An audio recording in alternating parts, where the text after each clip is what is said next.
Dr. Vargas also spent 30 years, she started off as an elementary teacher, but she spent 30 years at West Virginia University, shaping the young folks of today to become teachers and future behavior analysts. Back when we worked together, she was my advisor. They didn't have board certification.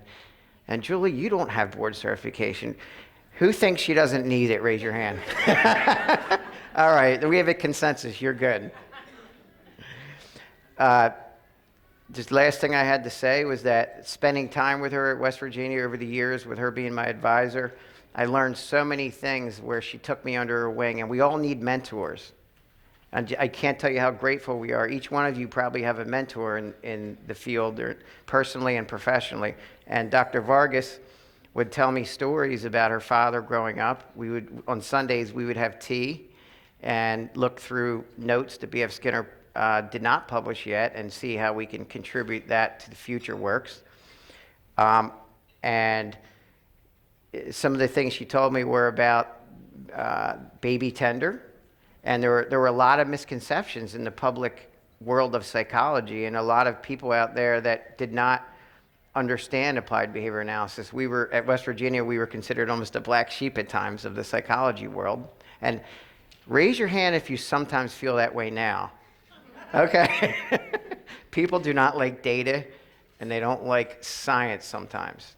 Many people would rather talk about the psychology or the internal states of individuals because it doesn't make the teacher responsible for the learner's progress.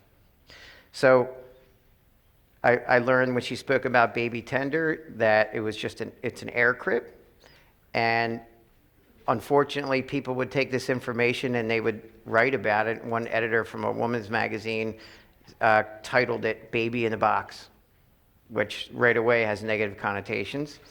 She'll talk, I don't know if she gets that today, but it was a practical clean environment where it was temperature controlled. Things like that were misunderstandings of applied behavior analysis. She told me one of the cutest things I loved hearing from Dr. Vargas, that when she was a child, the way she would get her father, B.F. Skinner, to spend time with her before she went to sleep was to ask questions about science. And that's what my daughter does too, but it's more about gymnastics. So, yeah, we're on a different level. So, without further ado, I'd like for you to give her a warm welcome and introduce Dr. Julie Vargas. Thank you.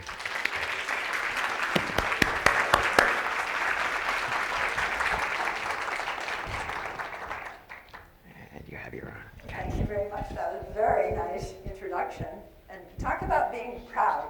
Wouldn't you love to have a student like that? That's fantastic.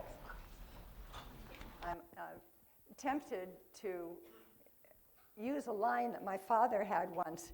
He was giving a talk at Carnegie Tech, and it was a big audience. He always got big audiences.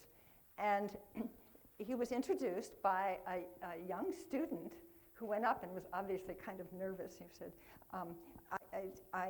I'm here to tell you about B.F. Skinner, and well, I read Science and Human Behavior, and Science and Human Behavior is my Bible, so here's God.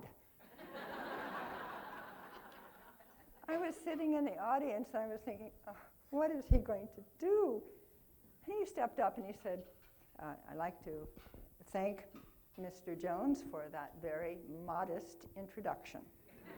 And of course, it broke up the audience. So it was tempting to use that line because it was a very nice introduction.